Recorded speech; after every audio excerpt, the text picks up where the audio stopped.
Band News FM, uma rádio de notícias que pulsa 24 horas por dia. Jornal Jangadeiro. Debate. O debate desta quarta-feira é fascinante. Eu vou dizendo logo que é fascinante, porque tem a ver com algo que mudou a história da tecnologia. A inteligência artificial, onde você lê as iniciais IA maiúscula, é uma das áreas mais fascinantes e promissoras da tecnologia atual. Permite que máquinas, dispositivos eletrônicos realizem tarefas que antes eram exclusivas dos seres humanos. E não apenas tarefas mecânicas, mas também tarefas que exigiam exigiam antigamente a atuação de profissionais especializados. Atualmente, muitas empresas estão fazendo grandes investimentos em inteligência artificial para aumentar a eficiência, a produtividade, além de inovar e obter vantagens competitivas, já que cada vez mais vemos ferramentas que antes só apareciam em filmes de ficção científica. A ficção virou realidade. Mas quais os limites do uso da inteligência artificial? Para a imaginação, para os pesquisadores, obviamente, não existe limite da criação, mas pode esbarrar na ética. E essa nova, vamos dizer, moda de reviver famosos que já nos deixaram, caso de Elis Regina, caso de Luiz Gonzaga e outros. Chorão agora, né? Chorão também. A recente propaganda da Volkswagen, que com o uso da inteligência artificial trouxe de volta à vida a cantora Elis Regina, reforça mais uma vez o debate acerca da utilização desses meios. O vídeo foi produzido para comemorar os 70 anos da empresa no Brasil e simulou um dueto entre Elis Regina, mãe, e a filha Maria Rita. Elis faleceu há 41 anos. A propaganda utilizou uma técnica conhecida como deepfake, que é mentira profunda, para pensar bem no português, que faz montagens realistas com o rosto de pessoas. Se por um lado a propaganda conseguiu emocionar, já que juntou Elis e Maria Rita, mas também causa um certo espanto quando você mergulha na compreensão e procurar entender. E se a tecnologia for utilizada por pessoas mal intencionadas, como é que ficam as reputações? Em paralelo, o Conselho Nacional de Autorregulamentação Publicitária, que é o CONAR, já abriu um processo ético para avaliar se a campanha da Volks feriu o Código Brasileiro de Autorregulamentação Publicitária. No Face, no Twitter, pelo rádio, no 101.7 FM. Existem limites para a inteligência artificial? É o que a gente vai debater agora com as figuras importantes como Raimundo Walter, que é doutor em Engenharia e Teleinformática, professor do Instituto Federal do Ceará. Professor Raimundo, bom dia. Bom dia, mas eu não estou aqui no Skype. Bom dia aos ouvintes. Saiu minhas imagens do Skype. Quer que eu entre de novo? Mas nós estamos lhe ouvindo. Vamos tentar. Faça isso. Enquanto eu converso chamando o Tarcísio Pequeno, você faz uma outra ligação, pode ser, Brito? Ou permanece? O professor aí vai fazer Pronto. Tarcísio Pequeno, esse é um grande nome também, que é professor de inteligência artificial da Vice-Reitoria da Pesquisa e Inovação da Unifor. Tarcísio, professor, grande abraço. Que bom lhe rever por aqui. Acho que ele saiu e voltou. Também ele deve ter saído. Você que vai acompanhar o debate... Só aproveitando, né, da discussão, a Madonna, ontem, ela reuniu os advogados para fazer uma atualização no testamento dela, justamente isso. Ela disse que depois que morrer, não quer que usem hologramas, não quer que use inteligência artificial. Ela disse que isso é truque barato, né, para trazer a pessoa de volta à vida. Os grandes nomes já estão começando exatamente a se mobilizarem, no sentido de que no futuro, depois que eles passarem dessa dimensão, aproveitem-se, a palavra é essa, aproveitar-se da imagem de uma pessoa. Se você hoje, até mesmo você, público que está no meio da rua, se de repente uma emissora de TV chegar e usar a sua imagem, ela tem que pedir autorização. Muitas vezes tem junto ao repórter e ao câmera, tem uma pessoa que pega lá e diz, por Obséquio, assine aqui, que é um dever por justiça, por lei, para o uso da imagem, para que não haja interferência. Então, principalmente esses grandes nomes devem colocar. A gente vai discutir isso. E você que acompanha o debate pela Jangadeiro Band News FM, na 101.7, no YouTube, Twitter, Facebook do Jornal Jangadeiro, pode participar. 981543814, no chat também do YouTube. A gente vai conversar, reunindo esse debate, com o doutor em engenharia Raimundo Walter Nonato. Walter é outra pessoa. Raimundo Walter, que é professor do Instituto Federal do Ceará, o professor de inteligência artificial da Vice-Reitoria da Pesquisa e Inovação da Unifor, Tarcísio Pequeno. Já estamos com eles? Pronto. Professor Raimundo Walter, muito bom dia. Vamos primeiro falar um pouco. Tem muita gente que quando ouve falar em inteligência artificial... o vento que inteligência artificial, o que é? Então vou aproveitar essa surpresa de resposta para perguntar o que é ou o que é que pode ser considerado. Bom dia. Bom dia, Renato Albuquerque, bom dia, Yuri Costa, bom dia, professor Tarcísio Pequeno. Vocês conseguem me ouvir bem? Estamos. Tem um problema de uma ventania danada aí, mas o senhor está próximo à praia, é isso? Não, eu acredito que é o professor Tarcísio Pequeno que está perto da praia. Então deve ser o olhando aqui na tela. Deve ser o com casa aqui em Aracati, é próximo à praia também, bem próximo à Canoa Quebrada aqui. Bom, a primeira pergunta que você fez sobre o que é, né? Inteligência artificial. Inteligência artificial é uma nova classe de programas de computadores que aprendem a resolver problemas com dados da vida real.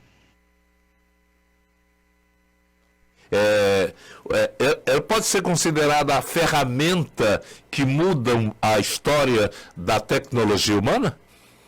Certamente. A gente já pode ver qual é o impacto que isso tem já na própria propaganda de 70 anos da Volkswagen, trazendo o Buzz, né? Que está repercutindo tanto nas redes sociais. Qual é o objetivo da inteligência artificial? Bom, a inteligência artificial hoje, né, não foi sempre assim. Antigamente, né, tradicionalmente, a inteligência artificial, ela era um programa de computador que tentava resolver, né, problemas difíceis, e aí a gente passava a representação para o computador tentar resolver esse problema, né.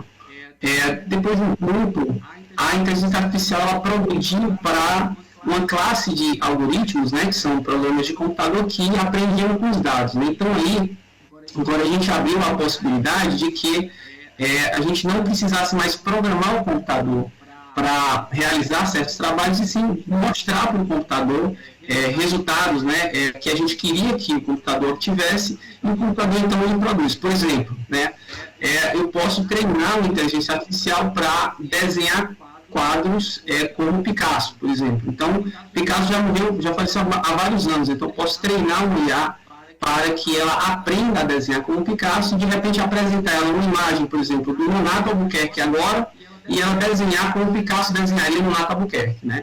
E aí produziria, no caso, uma nova, um quadro original de Picasso tendo falecido há muitos anos, né? Então, assim, existem muitas potencialidades, esse é um exemplo só, mas existem muitas potencialidades onde a gente pode aplicar a inteligência artificial, de fato, né?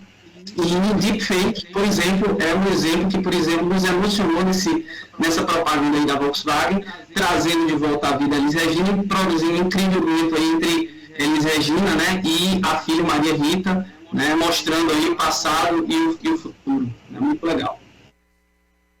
É interessante mesmo. Mas apesar de ainda não termos conquistado a inteligência artificial geral, a IA tem avançado rapidamente, como o senhor demonstrou nesse exemplo aí.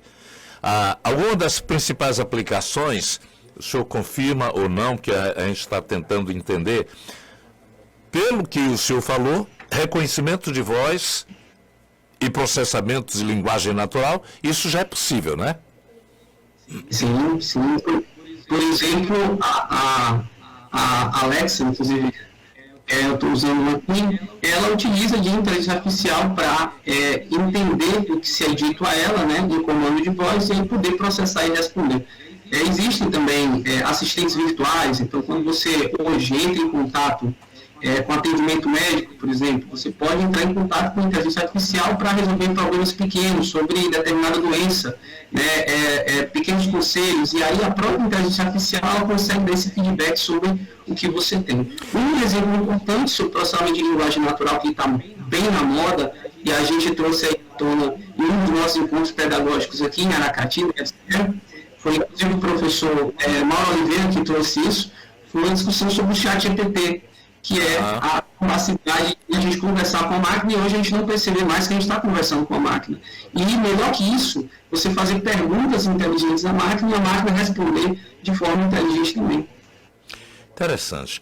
Eu tô lendo aqui que é possível fazer diagnóstico médico e tratamento personalizado através do IA?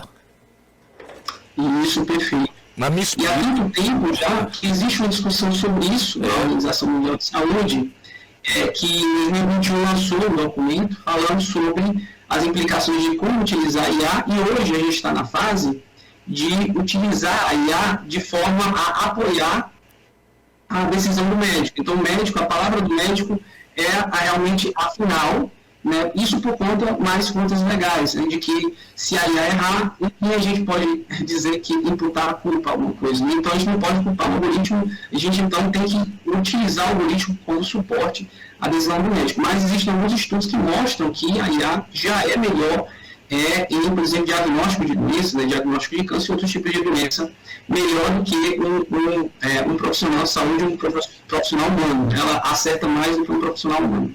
Isso vai causar uma certa inquietação na categoria não só médica, que eu estou falando desse exemplo aqui, mas também em outros profissionais que poderão ser contestados, fica frente a frente diante da decisão quem é melhor, se a IA ou a decisão tomada por um profissional, não é isso? Certamente, vai chegar nessa fase. Mas creio que, assim como a Organização Mundial de Saúde ela apontou no estudo de 2021, no relatório, ela diz que provavelmente a IA vai, na verdade, auxiliar o médico a acelerar o atendimento e aumentar a precisão do diagnóstico, né, e do tratamento da doença clássica. Você tem um bom diagnóstico, você tem um bom prognóstico. Então, assim, a IA hoje vem para nos ajudar, né, de certo modo, mas ela pode ser usada, como você bem falou no começo do programa, para coisas que não são tão legais assim, né? Uhum. Aproveite, para os nossos ouvintes que estão muito interessados na sua participação e aguardando aqui o professor Pequeno, quais são os prós e quais são os contras da IA? Bom, o pró a gente já percebeu, né? Na própria lei da Volkswagen, que a gente pode se emocionar bastante, né? De forma alegre, ver uma coisa como aquela acontecer. Mas também tem os contras, né? As pessoas podem usar, por exemplo, como já usaram, aqui no caso da propaganda, a gente vê a face da Elis Regina sendo substituída por na verdade, a face de uma atriz parecida com a Elis Regina sendo substituída pela própria face da Elis Regina. Mas pessoas já utilizaram, por exemplo, voz, né? De pessoas conhecidas, de donos de empresas conhecidos, ligaram para o banco e pediram para fazer de forma rápida, né, transferências, porque ele precisava resolver um problema, e aí eles conseguiram transferir $240 mil para uma conta que, no caso, era uma conta de ladrões. Né? Então, assim, isso pode ser usado para o bem, né, e para o não tão bem, assim como a gente está percebendo. Algumas empresas já utilizam o mecanismo da IA, exatamente como, estou pegando aqui, a Netflix, que obteve sucesso através de recomendação de conteúdo personalizado. você procura, por exemplo, um filme e rapidamente a Netflix apresenta dentro daquele gênero, daquele tipo que você procura, rápidas dicas para que você também possa continuar cliente, não é isso? O algoritmo, o algoritmo. Sugestionamento de conteúdo. Isso acontece também no Instagram, quando você está ali, os vídeos que aparecem para você em sequência de streaming, na verdade são vídeos que vão lhe agradar para você continuar na plataforma, né? A mesma coisa, de repente aparece um anúncio de um medicamento lá, um colírio para utilizar. E se você baixar para pedir mais informações, gente, a partir daí, uma reca de produtos farmacêuticos aparece dentro da mesma coisa. É interessante. Mas deixa a gente integrar também aqui para o debate, já que estamos fazendo uma entrevista, e agora sim, um debate, o nosso querido Tarcísio Pequeno, professor de Inteligência Artificial da Vice-Reitoria de Pesquisa e Inovação da Unifor. Professor Tarcísio, seja bem-vindo. Agora deu certo, né? Deu certo. Bom dia, Donato. Bom dia. Bom dia. Bom dia a todos os seus ouvintes. Deu certo, estamos aqui à disposição. Isso. Nós estamos conversando já com o Raimundo Walter, enquanto o senhor estava sendo aguardado, sobre a IA. O que é que, na sua opinião, você considera pró e considera contra também? Donato, sim, pois não. Diga, acrescento. Posso falar. Donato, em primeiro lugar, a IA a gente tem que reconhecer que é uma grande façanha do gênio humano, do conhecimento humano, né? A IA, para falar mais corretamente, nós estamos falando de toda a ciência da computação, da qual a IA é a ponta do iceberg, a IA é a fronteira da ciência da computação, né? Embora sempre se fale nisso, mas tem toda uma história. A ciência da computação, ela existe conforme a idade, o fato que a gente tome como o início dela, mas há cerca de 70 anos, 1950, mais ou menos na idade que eu nasci, estavam se fazendo o primeiro computador. Mas pode-se dizer que um pouco antes já se estudava e já tem o resultado do Turing, por exemplo, né, a máquina de Turing, que é de 1930, então a IA teria cerca de 100 anos. Aí a computação em geral. E a IA aparece como tal só na década de 60, que esse nome é cunhado, né? Mas ela, antes de mais nada, é isso. Ela é uma grande proeza da ciência humana, uma grande proeza, toda essa tecnologia computacional que agora é parte, e é um tipo de tecnologia que não fica para os laboratórios, é uma tecnologia que imediatamente penetra os resultados mais recentes, como o do ChatGPT, que é do fim de 2022, imediatamente ele já penetra em nossas vidas. Então, aí, para começar, é uma coisa maravilhosa, né? É uma conquista maravilhosa da humanidade. Tem prós e contras, mas antes de mais nada, é isso. Vocês dois consideram que seja uma nova revolução industrial? Primeiro, Walter. Bom dia, professor Tarcísio Pequeno. Olha, respondendo ao Donato, realmente existe aí agora, e provavelmente o que vai existir daqui para frente o que a gente pode fazer com IA em diferentes planos. Por exemplo, a gente está engateando, a gente está muito no começo, né? Isso de você substituir faces é uma brincadeira ainda. A gente vai poder fazer coisas muito mais legais, inclusive no campo da saúde, por exemplo, né? Então, no campo da informação, no seu próprio campo da informação, né? Então, assim, existem possibilidades imensas, e o que é limitado mesmo é só nossa visão hoje de como a gente pode utilizar o computador para aprender a resolver problemas na vida real. Leonardo, sobre a sua pergunta, a comparação com a Revolução Industrial é extremamente adequada, porque, de fato, ela provocou uma ruptura social, uma ruptura de equilíbrio social, né? Uma nova maneira de trabalho, mudou as formas de trabalho, mudou as relações e inaugurou o que essa nossa era moderna. Sim, a minha resposta é positiva. A IA vem revolucionar o mundo do trabalho. Da mesma forma que a Revolução Industrial foi no passado, ela vem revolucionar no passado, como Walter diz, nós estamos apenas começando. Então, a gente projeta 5, 10, 15 anos, é uma loucura que pode ser feito e, de fato, sendo que, diferentemente de outras vezes, que provocou um reajustamento no mundo do trabalho, o que se substituiu foram habilidades mais mecânicas, no máximo habilidade, conforme avançou a revolução, habilidades assim, administrativas, etc. Agora, ela vem ameaçando substituir o ser humano em habilidades extremamente sofisticadas e substituir uma camada muito educada dos seres humanos que estão aí no mercado de trabalho. Então, é um impacto pelo mainstream da Revolução Industrial e para considerar, só para terminar, é preciso considerar duas coisas.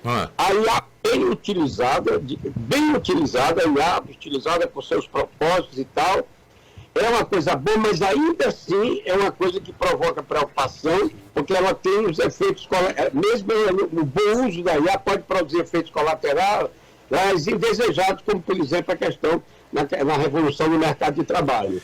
E ainda tem a possibilidade da IA usada com má fé, usada realmente para provocar um desequilíbrio no sistema de poder no mundo, abalando as formas democráticas, que talvez não coexistam depois, enfim. Há essas duas ameaças à frente que precisam ser consideradas. Tem sempre essa questão, nós somos yin e yang, nós somos luz e sombra, e a maioria dos grandes inventos, das grandes conquistas, tem encontrado indivíduos que utilizam o lado negativo para exatamente provocar as intenções pessoais de cada um, né? É o tal lado negro da força. Né? O lado negro da força, é verdade. O senhor falava aí sobre emprego, trabalho. Existem diversas formas de se trabalhar com a IA. Você pode tornar um usuário de existentes para melhorar a performance da pessoa na sua atividade, no emprego. Os assistentes atuais eles já aumentam muito a produtividade do indivíduo que sabe utilizar aquelas ferramentas. Né? Essas novas ferramentas aumentam imensamente a produtividade da pessoa. Né? Agora, como se pode ter melhores práticas para obter o máximo da IA? Professor Raimundo Walter. Para mim ou para o Walter? Para os dois. Pode começar. Bom, deixa eu começar então. Olha, Leonardo, eu acho que o primeiro ponto que a IA vem dar um impacto muito forte, atinge muito diretamente tanto a mim quanto ao Walter, porque ela vem ter um impacto muito forte na educação. Nós temos que começar a preparar, e veja que nós estamos atrasados. Nós temos que começar a preparar toda uma nova geração para viver nesse mundo da IA. E é um mundo que, enquanto a gente está preparando, ele está se transformando também e numa velocidade imensa. Só para você ver, você pega hoje um livro nessa área, como dia desse eu peguei um livro sobre inteligência artificial, muito recente, 2019, já está obsoleto. A maioria das suas livros já está obsoleto. Por quê? Porque em 2022, no final de 2022, teve o chat GPT, que são os LLM, né, os Large Language Models, Generative, Pre-trained, né, programas, o chat GPT, por exemplo, que mudou tudo. Então, todas as análises que o cara faz, que ainda era em Deep Learning, isso continua sendo, tudo é cumulativo, continua sendo usado. Só que deu-se um passo a mais, que é um passo de ruptura nesses novos modelos. E aí a primeira coisa é você ter que educar a pessoa, inclusive educar a pessoa para viver nesse mundo e poder fazer o melhor uso dele, intelectualmente, cognitivamente, mas também educar a pessoa, o cidadão, para viver num mundo muito mais complexo, onde a verdade estará sob suspeita e discussão o tempo todo. Um dos impactos mais fortes da IA, Leonardo, se você me permite, e sendo um pouco mais profundo na nossa discussão, é o seguinte: a IA, junto com toda a parafernália computacional, ela tem o poder, e tem grupos preparados, e já usando isso, ela tem o poder de sabotar os instrumentos institucionais que a humanidade, a civilização construiu durante 3.000 anos, que são os instrumentos que tomam conta da verdade, que propagam conceitos como sendo a verdade diferente daquele que é a mentira. Nós temos os instrumentos na sociedade, a imprensa, você aí do rádio, é um desses, é um elo forte desse instrumento, no seu programa, você constrói a verdade, você faz com responsabilidade, então você leva as pessoas à informação, à verdade, e o conhecimento é uma construção coletiva da sociedade. Exato. E aí esses grupos, com a IA, vai dar muita bala de canhão, no sentido quase literal, para esses grupos sabotarem o processo de construção da verdade, criando um caos, misturando verdade com mentira. Você não pode acreditar mais nem nos seus olhos, como o comercial da Uni diz, você não pode mais acreditar no que vê, você não pode acreditar mais no que ouve, você não pode, assim como já não pode há muito tempo acreditar no que está escrito. Então, isso é um dos grandes desafios, e é preciso você educar novas gerações para eles serem capazes do que se chama um racionalismo crítico, de poder entrar em contato com esse conhecimento que ele vai receber de todo lado, mas do ponto de vista muito crítico o tempo todo. Desconfiando, com o pé atrás, intelectual o tempo inteiro. Professor Raimundo Walter, a sua opinião sobre isso? Bom, pegando o gancho aí que o senhor acabou de falar, você tem que ser muito crítico, né? Então, assim, quando você vê, por exemplo, o ChatGPT, né, que foi lançado pela OpenAI já, como que a gente pode utilizar isso em sala de aula, né? Como é que isso pode ser uma ferramenta como há um tempo atrás, como o KB, o primeiro buscador que eu tive acesso ainda na década de 90, e de lá para cá outros buscadores vieram. É uma ferramenta que a gente, quando bem utilizada, você pode obter o máximo disso. Então, por exemplo, se você tem o ChatGPT, quem já usou sabe disso, né? E você é um estudante de graduação de computação, você pode chegar lá e pedir para o ChatGPT para fazer as listas de exercícios do professor. Então, você coloca lá as perguntas. O ChatGPT é um modelo de inteligência artificial que dá sequência a uma sequência de palavras. As palavras, se você fizer uma pergunta, a sequência de uma pergunta é uma resposta, ele vai tentar responder. E aí, bom, para o aluno que é um aluno inteligente, ele pode fazer o quê? Aprender com aquilo, né? Entender, interpretar, internalizar e com suas palavras escrever alguma coisa. Então, aproveitar isso como uma ferramenta boa. Se você imagina, por exemplo, eu participando de um curso que utiliza o ChatGPT para tentar resolver questões, exercícios de uma prova do baixo difícil, e simplesmente Ctrl+C, né, copiar o velho Ctrl+C, Ctrl+V, colar, para a gente entregar para o professor e fingir que a gente fez aquilo, na realidade foi uma inteligência artificial, isso aí faz com que eu não aprenda nada no processo, e é o que eu chamo de cópia burra. Né? Então, assim, para as pessoas que, inclusive aqui no Campus Aracati, quando a gente começou o encontro pedagógico, né, foi uma discussão que a gente teve, o professor Mauro Oliveira meio que puxou isso. Ele disse, olha, está vindo aí a IA, é uma coisa diferente do que a gente está acostumado, não é mais a gente perguntar as coisas simplesmente do jeito como a gente pergunta, porque a IA já responde. A IA já consegue quebrar o paradigma de você conversar com a máquina e não perceber que você está conversando realmente com uma máquina e não com uma pessoa. Para além disso, né, essa é uma ferramenta nova e que, no meu entender, ela é uma ferramenta que você, bom profissional, deve usar para o seu benefício, né, como várias pessoas já estão usando, inclusive no campo do marketing, né, ou então no campo de você escrever textos jornalísticos. Você pode simplesmente escrever um texto e pedir para a IA, olha, coloque o texto sobre essas condições, e aí ela mostrar para você, você com seu raciocínio crítico, você poder agir e poder aprender junto com ela. Então, é uma troca, né, um aprendizado, e você acaba melhorando o seu trabalho. Então, eu vejo dessa perspectiva. Mas, como o professor Tarcísio falou, a gente tem que ser crítico em relação a tudo que a gente vê.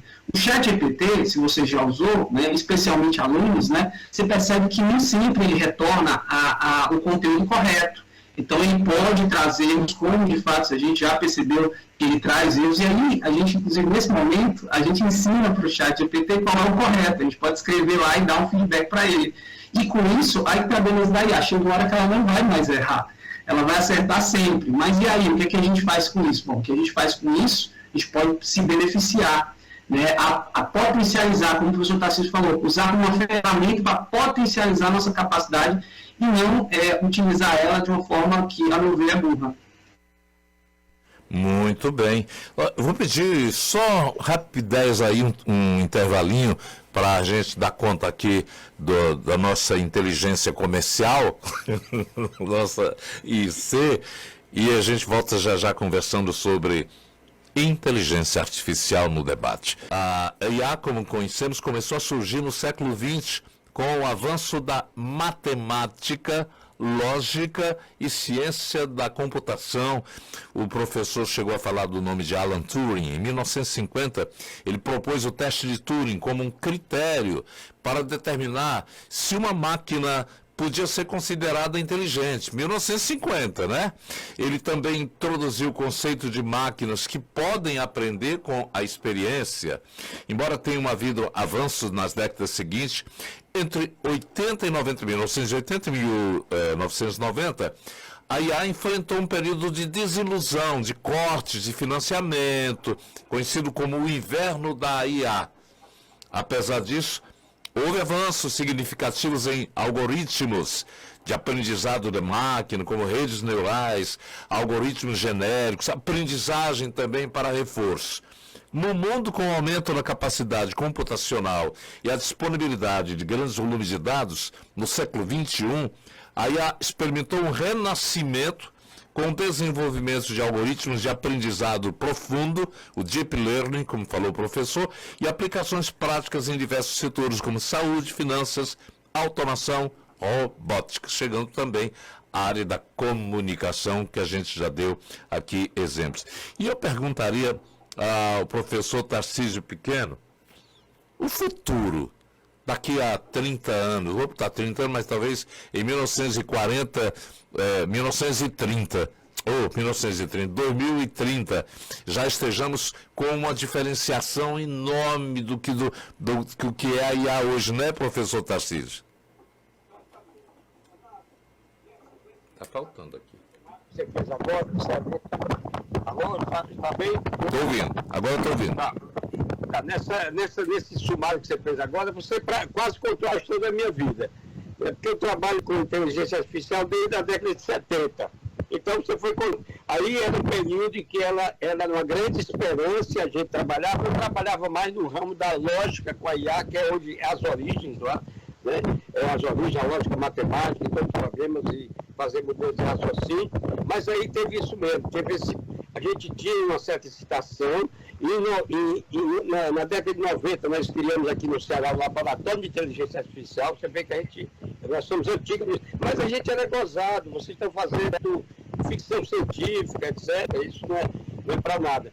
E aí depois veio essa sombra, né, porque as promessas não foram atendidas. Mas não foi parado não, porque enquanto isso, como eu disse, aí é apenas a fronteira da ciência da computação. A ciência da computação continuou se desenvolvendo muito fortemente, e foi o que deu base para que viesse esse impulso da IA do século XX, né, que você descreveu muito bem, e agora, sobretudo, nessa segunda década do século XX, que ela está bombando, né? Agora, rapaz, o futuro sempre foi muito difícil. Por exemplo, os autores, a comunidade, em 1990, ela achava que um computador, um programa para enfrentar um grande mestre no xadrez, ia aparecer só para lá para 2040. E ele apareceu antes do fim do século. Já é um programa. Então ela vem queimando a língua de muita gente. Por isso que a gente não bota mais a língua para fora, para fazer previsões, porque você provavelmente vai queimar a língua. O fato é, Donato, que a velocidade de transformação da IA é estonteante. A palavra é essa, é estonteante. Isso para o professor de IA, para o pesquisador, para nós, para o Walter, para mim e para os nossos colegas todos, é um desafio enorme. O que a gente vai ensinar aos nossos jovens na universidade, nos cursos de mestrado, de doutorado? O que a gente vai ensinar sabendo que a velocidade é grande? Na realidade, a solução é o seguinte: você tem que ensinar o cara a ser equilibrado no movimento. Porque a realidade dele é o movimento. Nós temos que ser heraclitiano, voltar a ler Heráclito lá atrás, né? Tudo está em fluxo, em movimento, e produzir os alunos heraclitianos, capazes de se adaptar no movimento. Nós temos que que ensinar ele as proezas. Todo aluno vai ter que ser um surfista, se equilibrar em pé na prancha, enquanto vem o swell, a prancha se move, porque vem o swell por aí. É imprevisível, simplesmente, Donato, porque as possibilidades abertas e esse acesso quase infinito aos meios, e por meios são dois meios que são muito importantes e que as grandes corporações têm um acesso quase infinito. Poder computacional, né, que eles conseguem, o ChatGPT, ele dá as respostas assim, ali, como se você estivesse conversando com a pessoa, mais rápido que um bêbado numa discussão de bar, o ChatGPT dá a resposta na velocidade enorme. E, por outro lado, acesso a dados. Quer dizer, hoje, tivemos que esperar esse momento, mas praticamente toda a cultura humana hoje está disponível em computadores, em digitais. O ChatGPT, ele tem trilhões de parâmetros, a versão 4, por exemplo. Então ele tem acesso, a gente pergunta a ele, cara, você tem conhecimento? Eu pergunto a ele, você tem conhecimento?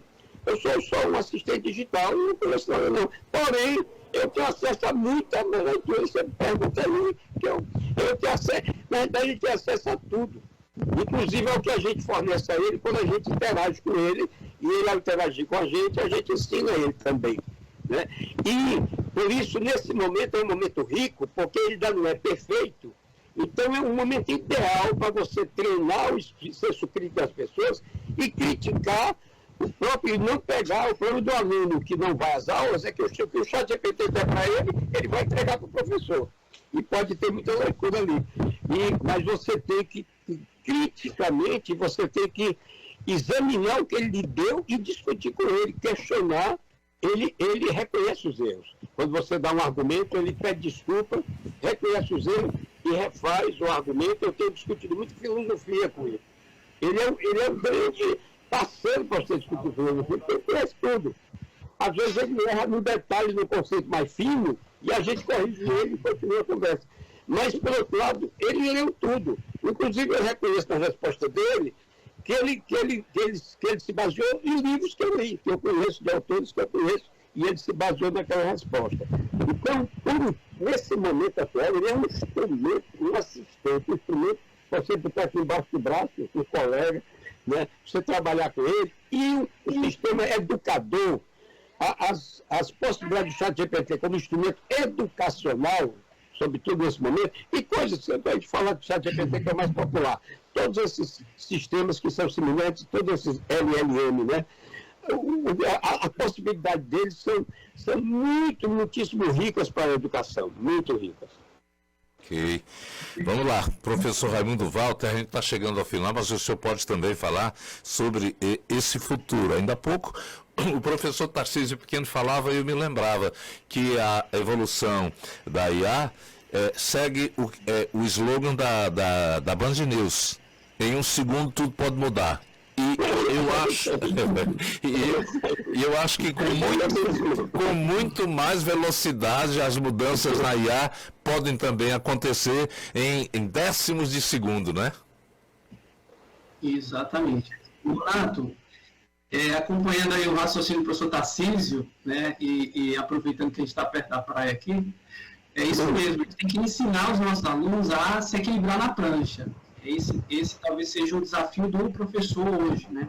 Fazer estudo de futurologia, que pensar o que vai ser daqui a 10, 15, 20 anos, a gente pode errar bastante e meio que quem já passou na década de 90, por exemplo, tinha lá um filme de Volta para o Futuro e ele faz uma viagem para o futuro em 2015, ele chega num lugar onde ele estava voando com o carro, né? Em 2015 já passou, ninguém tem carro voador, né? Mas em contrapartida, o que a gente tem, na verdade, são carros que dirigem, né, self-driving car, né? São carros que dirigem sozinhos, por si só, né? A Tesla, inclusive, tem modelos, inclusive elétricos, né, que fazem uso de inteligência artificial massivamente para detectar objetos, né, e conseguir decidir passar por esses objetos e seguir um trajeto em uma rua. Né? Então, assim, o que a gente pode fazer hoje? Tem alunos já que trabalham com ciência de dados, por exemplo. Ciência de dados é uma área em que a estatística, junto com a computação, né, trabalham juntas e a gente pode aumentar, por exemplo, produtividade trazer novos insights para determinados tipos de operação, seja operações financeiras, operações de venda. Né? Então, assim, até mesmo na área de comunicação, né, ciência de dados, ela pode ser aplicada, como você percebeu, realmente ficar funcionando junto às redes sociais, mas realmente fazer um exercício de futurologia que a gente pode realmente errar. O que a gente percebe é que, né, à medida que vão ter mais modelos de large language models, né, como o professor Tarcísio falou, vão ter modelos melhores ainda. Daqui a pouco o GPT-4 vai chegar, né? Daqui a pouco essas ferramentas vão ser apropriadas por grandes empresas, né, Facebook, Instagram e outros, Microsoft e outras aí, para que aumente a produtividade dos profissionais, né? E existem já profissionais trabalhando com esse tipo de mercado, né? Nós, inclusive, Walter, se você me permite aí, Renato, rapidinho, nós somos parte desses profissionais. Inclusive, como esse negócio é feito assim, para massa, o ChatGPT 4, que é a versão mais nova do ChatGPT, já evoluída, ele custa $20 por mês. Quer dizer, eu tenho um meu particular, ele custa R$100 por mês de aluguel. Então, está à disposição. Eu vou mandar um para você, Leonardo, para você se divertir aí no programa, mas o ChatGPT está custando R$100 por mês. Que é o preço de qualquer um.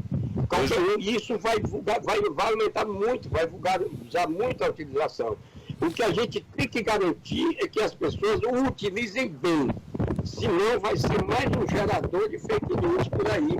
Porque o cara absorve mal o que vem no ChatGPT, toma tudo que ele disser como verdade e já sai, bota no megafone, já sai espalhando e já contribui para um maléfico processo de desconstrução da verdade, que é o nosso grande desafio dessa discussão, é garantir que a gente consegue manter uma sociedade funcionando com consenso de conhecimento e verdade. Que bom, os nossos internautas estão reagindo aqui de uma forma interessante, dizendo que ótima debate sobre a atualidade mais atual da vida moderna e que merece realmente a gratidão. Aos dois mestres que estão conosco, Raimundo Walter, que é da inteligência artificial do Instituto Federal do Ceará, esse querido Tarcísio Pequeno, que falando aqui, o pessoal dizendo, ele está na praia, sim, essa ventania é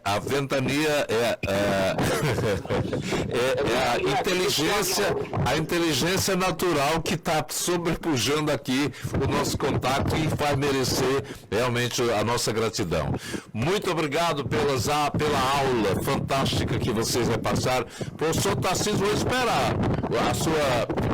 perfeito, Renato. Você vai receber aí no seu e-mail. Tá, um grande abraço. Bom dia. Abraço, amigo. Bom dia, Walter. Obrigado, Renato. Obrigado, Yuri. E assim, dando um recado aqui, o mais importante é o que a gente já está fazendo aqui, informar sobre as potencialidades da inteligência artificial. Informação, no caso, a boa informação que você traz aqui no seu programa, é que ajuda as pessoas a não serem enganadas com propagandas de informação que hoje em dia está ficando cada vez mais especializado, utilizando de tecnologia para isso, né? Boa tarde, parece que para todo mundo aí. Boa tarde, fiquem com Deus. Obrigado, muito obrigado pela presença de vocês dois. Vocês viram que a gente falou prós e contras, mas entre as vantagens, citada aqui pelos dois, o aumento da eficiência, da produtividade, a capacidade de análise, a previsão de dados que o professor Walter citou, a personalização de produtos, recomendações, aquele fantasma de a possibilidade de desemprego. Gente, quando foi anunciado a primeira máquina na era industrial, vai acabar com o emprego. Apocalipse, vai sempre ter a necessidade de um cérebro humano para que se possa desenvolver o cérebro artificial. Grande abraço. 10h50 agora. Você ouve Jangadeiro Band News FM.